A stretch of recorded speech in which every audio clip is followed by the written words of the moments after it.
I'm not gonna lie to you guys out there in my audience, but I'm starting to really genuinely, unironically love the migrant crisis stories that we're getting, because what we're seeing is that these progressive cities that, make no mistake about it, asked for the illegal migrants, asked for the asylum fraudsters, are trying to wokeify their institutions in order to provide what are called culturally sensitive meals to these individuals, and the migrants look them dead in the face and say, "That's disgusting, I don't want that. You're an absolute idiot." And now we're in a situation where they're just refusing to eat the free meals that are provided to them. Remember, these people are coming here allegedly as asylum seekers, basically the government equivalent of beggars, but they are proving that they will definitely not resist any option to also be choosers. Now, we're going to get into it, but before we do, I want to say thank you to everybody who signed up over at actualjusticewarrior.com/join. Give me the money. Give me the money. Okay? And remind you, Saturday, April 27th, Austin, Texas, I will be at the Minds Fest. Link to tickets, top of the description. So you guys know the background of this. Joe Biden gets elected. He runs on a campaign of telling migrants to surge to the border. And yes, he did in fact say that. And then that happens. However, unlike a bunch of other situations where we've had waves of migrants, in this particular situation, they're choosing to defraud the asylum system, which is patently absurd when you consider the huge portion of them that come from Venezuela or all these other countries around the world, including Africa, Asia, and whatnot, because when you claim asylum, you're claiming some kind of persecution from the government that you're fleeing from, and you're supposed to claim asylum in the next safe country. In a simple map of the Americas, a simple map of Africa, a simple map of China, where a lot of these migrants are now coming from, will show you, obviously, that the United States does not border any of these nations, let alone all of these nations, and yet they're constantly flooding to the southern border due to the fact that we have terrible border enforcement, and this asylum system gap is something that Joe Biden refuses to do anything about. And if you remember, Biden will say he can't do anything about it all the time, but under the Trump administration, they instituted this policy called Remain in Mexico, which meant that you have to apply in every country that you pass through on your way to the United States of America before getting your asylum claim here in the United States of America, because again, asylum is not meant to be economic migration. Now, with that being said, the Governor Abbott plus these migrants, knowing about the special welfare benefits, have decided to go to the sanctuary cities. Abbott's sending them there, but that's only a small portion. Most of them are going to the sanctuary cities because they promise to protect them and offer extra benefits. Among those benefits are shelter and food. However, what we've seen over and over again is that the migrants no like the food that's being provided to them, and despite the fact that you have woke representatives like Brandon Johnson trying to make the meals culturally sensitive,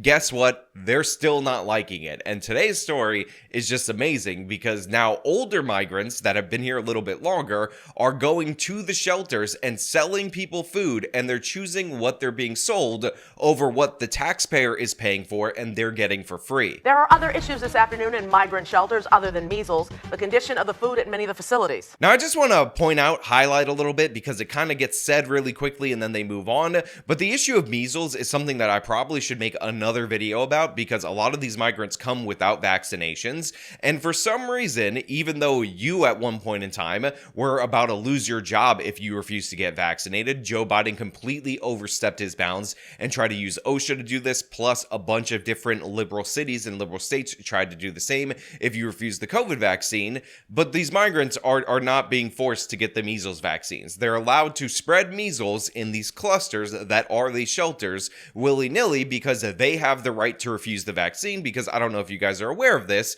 migrants actually have God tier rights, super citizens if you want to call them that, especially when they defraud the asylum system. But again, that is an issue for another day that we will talk about in the future. Yeah, the city has three priorities when it comes to meals at these migrant shelters: make them high quality, culturally relevant, and nutritious. Well, city-approved vendors are meeting those food standards, but residents are not happy and have come up with their own solution to fix the food. So I love, and I mean absolutely love, the fact that they have to be high quality, culturally relevant, and they have to taste good. And the reason that I love that is that cultural relevancy, that's some leftist jargon right there, because they're like, listen, these people are from foreign countries, and you white people, you evil white racists out there, think that your food and your cuisine is dominant. We're going to show you guys up. We're going to give you culturally sensitive meals based on the ethnic origin of these people, because we're going to prove the truth of the fact that diversity is Chicago's greatest strength. But the thing is, Chicago is run by a bunch of woke idiots. It is not run by Venezuelans. Obviously, it's not run by people who understand Latino food, because I happen to be half Puerto Rican, grew up in a Puerto Rican household, and I know that there's actually differences in cuisine depending on the age of the people that are involved, and Chicago found this out in the absolute rudest way. Outside the largest migrant shelter in the city, lunchtime has become a business. Watch as a car delivering Venezuelan soup rolls up. They aren't donations or food deliveries by the city. The makeshift business is run by former shelter residents who saw a need as complaints about free meals came up. So first things first, and I gotta tell you this as, again, somebody who grew up in a Latino household, that soup, make no mistake about it, is absolutely going to be delicious. 10 out of 10, I guarantee it. And you know it has to be good because these migrants are actually spending their own money on it, even though it comes in a Gatorade container, rather than actually get the free food that is offered by the city of Chicago, despite the fact that the city of Chicago has decided to make it culturally relevant meals. Because, you know, the lady that looks like this with the blue hair and the glasses, she definitely knows about being culturally sensitive and knows what these people want, unlike you evil white racists who have never taken a gender studies course. Horrible que a veces la dan picante, ¿cómo se ocurre de darle una comida a los niños así? So for my podcast listeners out there, she said the food is horrible. They actually give spicy food to the kids, and for some reason, they think that's okay for the kids. Now, let's be clear. You're getting free food. You should accept the thing that you're getting for free. It is on the taxpayer dime. Chicago is not providing anywhere near as much for their regular, ordinary homeless people, and it's ridiculous and absurd that these migrants seem to get extra rights. That being said, the city of Chicago has gone down this road. They have said that they're very culturally sensitive, but one of the things that they don't seem to realize is that in a lot of Latin households, we don't give such strong flavors to children because we want them to get used to those flavors. In Puerto Rico, we have these things called pasteles, absolutely delicious, by the way. And one of the things that we do for kids when we're trying to get them used to the taste is we'll put ketchup on it. Now, quick aside, by the way, I actually saw this Hulu special that talked about the pasteles in Puerto Rico, and they had all these woke people talk about how, oh, you would never put ketchup on the pastele. That's absolutely horrible. That's American colonialization put on this Puerto Rican dish, and you just can't have it. But the thing is, and I gotta be perfectly real, it's unbelievably good. It's one of the most amazing flavor combinations you could ever possibly imagine. And even me, who like tends to eat without the ketchup on it because I tend to not like to have ketchup on a lot of things because of other reasons, I have to admit it's kind of a magical thing. And one of the things that was hilarious about that is every single Latino like in that segment, like a Puerto Rican that had broken English and or Spanish that clearly never went to an American university, would say not only is ketchup required, but they would say that it's actually traditional to have ketchup on it. But you know, what this is what the things that these progressives don't understand is what I mean. They were getting advice from the no ketchup people that it's colonialization, and that's how they're serving their food. Again, you know for a fact that you have a person that looks exactly like this, your blue hair, your red hair feminists, however you want to judge them, and they were like, oh, a Latin cuisine, it's spicy, so let's throw in the habaneros, just throw that in there, and they'll eat it because it has flavor, because they're not like these evil white racists. Again, not realizing that the children's, we tend not to feed them the strong flavors because children's have underdeveloped palates. Do you guys not know that? New arrivals are choosing to use their own money to pay for food, even as the city signs multi-million-dollar contracts with two different businesses to feed them. So I also want to point out that they say that they're choosing to use their own money for their food, but the thing is, they're not legally allowed to work at a certain period of time during the asylum process when they're living in the shelters. So what I need to point out to you guys out there in the audience is that they're using the taxpayer money, the other taxpayer monies that they're getting in order to buy this. And I respect the hustle of the Gatorade container like soup people. Like I definitely believe that they're doing a great job. They're filling an economic need, and I find it to be hilarious because it's embarrassing for the city of Chicago. But let's be clear, that's also the money of the taxpayers, not just the money that they're wasting not eating the other food. WGN Investigates took a look at those contracts and payments. 77 Communities Meal Service has already been paid $3.7 million to feed migrants, but could stand to make as much as $45 million. A second company, 14 Parish, has received $3.8 million according to city records, with the potential to make more than $57 million.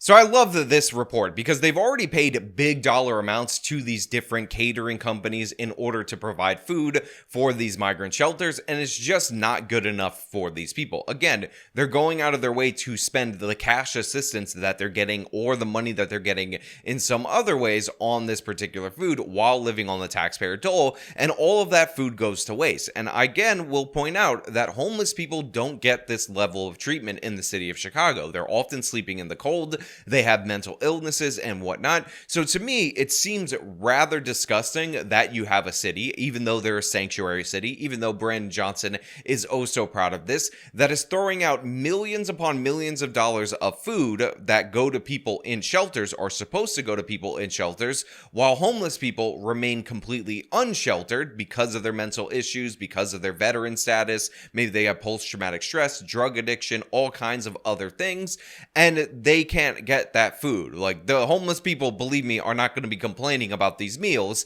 not having the right level of spice for their children's in the same way that these migrants are complaining. And again, they're the ones who decided to design these meals this way, saying, listen, this is what you eat, Venezuelan. This is what we think you eat. We got our blue-haired gender studies major to tell us that this is the cuisine that you guys have, and you need to eat it. Now, I also find it funny because in Venezuela, they recently experienced what was called the Maduro diet, where inflation due to socialist policies got so bad that people couldn't afford to have food. And you would think if people were fleeing that kind of economic distress, they would be happy for any meals. I mean, at certain points in time, there were reports of them going into zoos and eating zoo animals. But apparently, the city of Chicago, despite their cultural sensitivity training for the caterers, just can't seem to hit the mark. These recently formerly starving people in the nation of Venezuela are just not into the free food that they're offering them in the city of Chicago.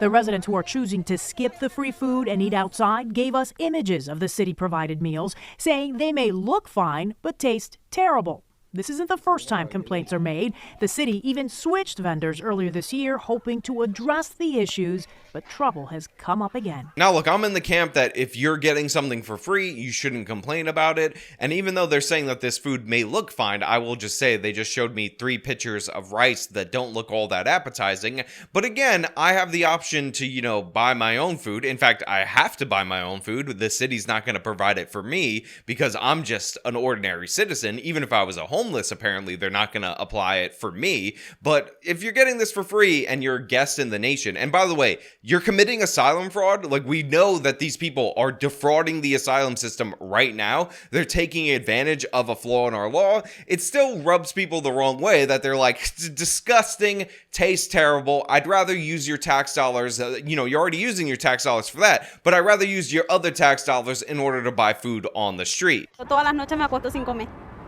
Porque de verdad, la comida es horrible. Again, for my podcast listeners, she just said, according to the subtitles, that she goes to bed without food some nights because the food is just that terrible. And I just want you to think about that. These people are claiming that they're asylum seekers. They're desperate. They had to flee Venezuela. They just had to skip over every country in order to get to the United States of America. And this lady is telling the news that she would rather not eat anything than the culturally relevant, culturally sensitive food that they provide in the city of Chicago. And by the way, she has children. I don't know if that same rule applies to her children, that she tells them to refuse the free food and don't eat anything. But this is a situation that not only did Chicago ask for, but they've shown a complete inability to manage. This is amazing to me. And again, it gives the vibes of just ungrateful energy. So I understand why people, especially if you live in the city of Chicago, would be overwhelmingly angry and upset about this. But for me, me, I'm at the point where I'm just laughing at this situation because they said that they knew what the Venezuelans ate. They said that they knew the things, but apparently not, because the Gatorade soup, they're willing to pay for that rather than take what you're offering for free. Why not just hire the Gatorade soup people and make them make the Gatorade soup? I'm sure it don't cost no $4 million up to maybe even $56 million for a contract in order to do that. The city sent us this statement saying it collects feedback from residents on food service, adding the city seeks to work with our food service provider partners to continually improve food options for residents based on the feedback we receive. So the city of Chicago is like, listen, we respond to our true constituents, our bosses, the illegal migrants defrauding the asylum system, and we take their feedback quite seriously. And I just have to imagine how awkward it has to be a taxpayer in the city of Chicago to watch the feedback that you're giving to people that you've essentially taken a paternal role over, that your food is terrible, that your cooking is trash, and that they don't want to eat it. I mean, again, you have paternal roles over your children's in your lifetime. Imagine your kid who can't take care of themselves. They're relying on you for all manner of shelter, welfare, food, and all that. Looks you dead in the face and tells you your cooking is trash and you need to do better. And if I need to get a new set of parents over here in order to cook me up something better, I'm going to do that because I have that much political power as an asylum fraudster, as somebody defrauding the asylum system. But this, again, is what they asked for in the city of Chicago when they backed that expansion of the sanctuary city stuff. I know sanctuary city stuff has been around for decades in this country, but remember, under Donald Trump, when he was president, Lori Lightfoot signed one of those woke orders, the welcoming ordinances, to make it even more easy for people committing immigration fraud to reside in the city of Chicago, offer them more perks, and this is what they wanted, this is what they bargained for, this is what they celebrated, and now they're regretting it. And what's even more amazing about this is even the migrants themselves are unhappy with the situation. They're dissatisfied because they were promised better, and they're willing to hold the politicians in the city of Chicago accountable for just not doing a stand-up job. And we did contact the food vendor for that Pilsen shelter, 14 Parish. They tell us that they are meeting all the nutritional requirements in that city contract. So of course the vendor says, look, we're meeting all the nutritional requirements. We're doing a great job. Keep giving us money. But the thing is, they're not doing that great job, and the real issue here is taste preference, and your food is apparently so trash that the Venezuelan migrants are just not interested in eating it, even though it's free. Now, by the way, I haven't looked into this personally, but I know for a fact in the city of New York, there was a bit of a scandal because essentially they contracted out the catering to a company that produced office supplies or something like that for the city, and the food was trash in the shelters, apparently in that situation as well. But I would assume that something similar likely is to happen in the city of Chicago, which honestly is a shame because we're told constantly about the high quality of food and restaurants in these cities. And let's be real, I live in New York City. The restaurants are good, and the best that these places can find seem to be companies that just started making food the day before yesterday. But hey, you know what? Those are just my thoughts about this whole situation, the breakdown. Let me know what you guys think down in the comments below. Do you find this story as funny as I do? Do you find it as entertaining as I do? Or does it make you angry? And if you're a Chicago city taxpayer, I understand if you're more in the angry camp. So again, just let me know your opinions. If you like this video, then show me by leaving a like, subscribe for more content, follow me on my social media, support me via the support links in the description of this video. This has been me talking about the migrants not liking the food. Till next time.